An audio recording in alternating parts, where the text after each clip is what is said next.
Have you ever wondered if a computer could literally read your mind, or at least perfectly grasp the deep underlying meaning behind your words instead of just matching characters on a screen?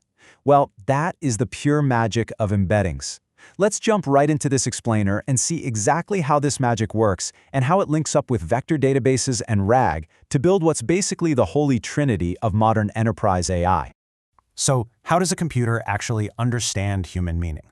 Let's start from the bottom up. We're going to ignore large language models for a second and look at a really fundamental computational mystery.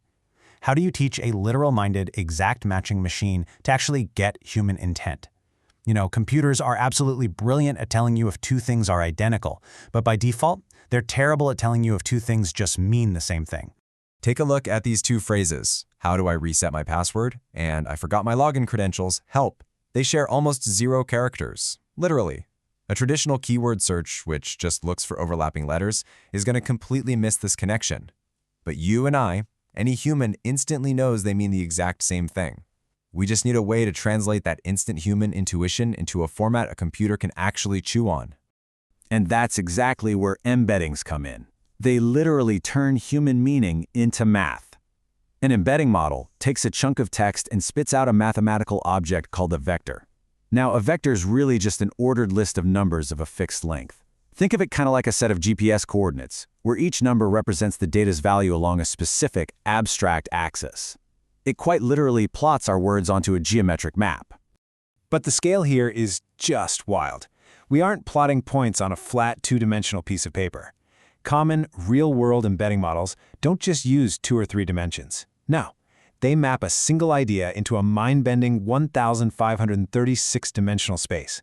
Obviously, we literally cannot visualize that in our human brains, but the mathematical rules, they still apply exactly the same way.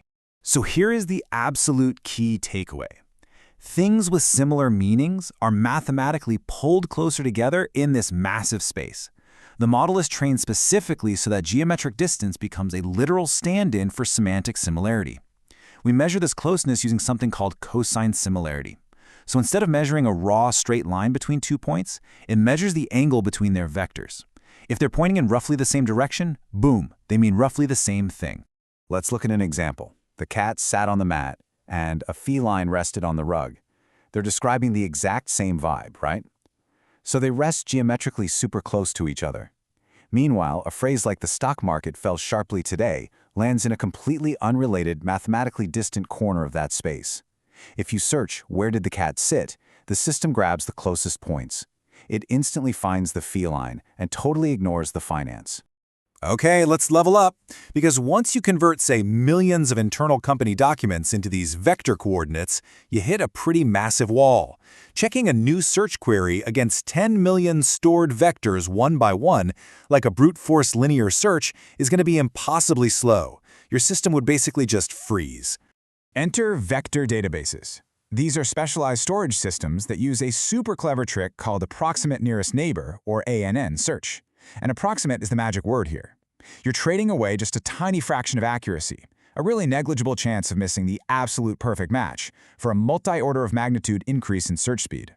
Being 99% accurate, but lightning fast, is pretty much the only way to make semantic search usable in the real world. To pull off this crazy speed, engineers use some brilliant indexing strategies to organize the space ahead of time, so the database only ever checks the best neighborhoods. HSNW acts kind of like a highway system. You zoom down long-range connections before taking the local exit. IFT groups vectors into clustered neighborhoods so you can narrow things down fast. And PQ actually compresses the vectors into smaller approximations to save a massive amount of memory, losing just a slight bit of precision. There's a whole ecosystem for this infrastructure now. You've got purpose-built systems like Pinecone, Weaviate, Quadrant, Milvus, and Chroma. Or you can add vector powers to traditional databases, like using the PG vector extension for PostgreSQL or Elasticsearch. Whatever you choose, this tech is what makes searching billions of concepts totally interactive. All right, moving on to RAG, the missing memory for LLMs.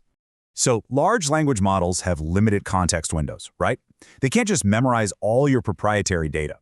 That's where Retrieval-Augmented Generation, or RAG, steps in. It stitches everything together in a super elegant 7-step pipeline. You ingest your source documents, chunk the text into smaller, bite-sized pieces so you don't overwhelm the model, embed those chunks and store them. Then, right at query time, it retrieves the closest matches, augments the LLM's prompt with those exact facts, and generates a grounded, final answer. It basically gives the AI a temporary, highly specific memory boost. This is an absolute game changer. Why? Because there's no model retraining required when you get new information. You get drastically reduced hallucinations because the AI is literally looking at verified facts.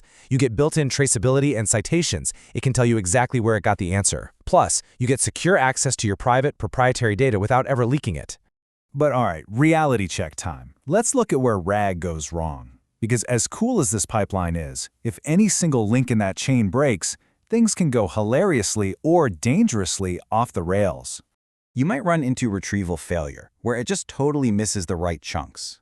Or you get chunking artifacts, which is when you accidentally split a really vital idea right down the middle during setup. There's also the lost in the middle problem, where the context window gets so stuffed that the model just forgets the info buried in the center. And worse, you might surface stale or directly conflicting sources, leaving the poor AI to basically just guess.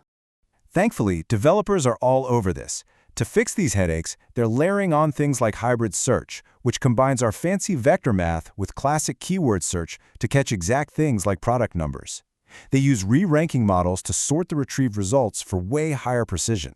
There's query rewriting to fix clunky user prompts. And even agentic RAG, which is super cool. It lets the AI dynamically decide if it needs to go back and search again to find better info. So zooming out, you can see how these three distinct technologies snap together from the bottom up. Step 1, embeddings turn human meaning into math. Step 2, vector databases let us search that math at scale. And step 3, RAG wires it all up to a language model, giving the AI a dynamic memory. It makes the system fundamentally smart about data it was never even trained on.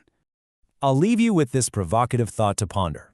If we can now perfectly, mathematically, map the semantic meaning of all our collective internal knowledge, what boundaries are left for AI to cross? When human meaning itself is just a coordinate waiting to be retrieved, how is that going to change the way we organize our lives? Keep asking great questions. Thanks for joining me for this explainer, and I'll catch you next time.